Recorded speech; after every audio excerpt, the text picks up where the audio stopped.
Sometimes it's not even about sharing your opinions as much as it's framing conversations for other people to have.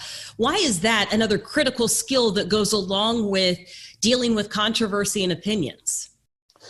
Yeah, because we don't know everything. And the last thing, if you're trying to have an ongoing conversation with people, if you come across as king of the world on day one, you got to justify being king of the world every day for the rest of your life, or for the rest of for while you're doing that job.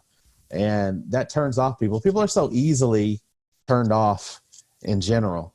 And that doesn't mean that you have to be afraid.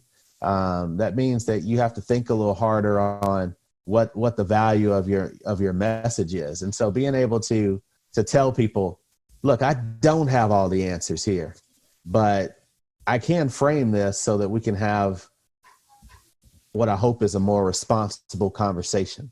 That's great leadership. I mean, when you think about, most of the time, leaders aren't appointed to jobs that they've never done before.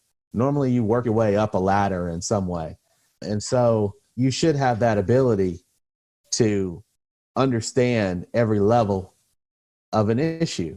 And instead of it being, oh, I've done this at every level, I'm going to tell you how it is, or I'm going to tell you how it should be, you can say sometimes, here's what I think, but let's frame the conversation this way.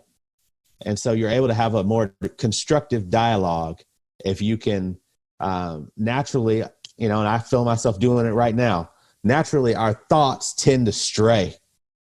It tends to stray, and we can get into some crazy places and some conversations. But if you have somebody who can say, all right, let's bring it right here. Let's bring it right here. It just leads to a more productive dialogue. And I think that's great leadership, whether it be thought leadership or whether it be just leading a business.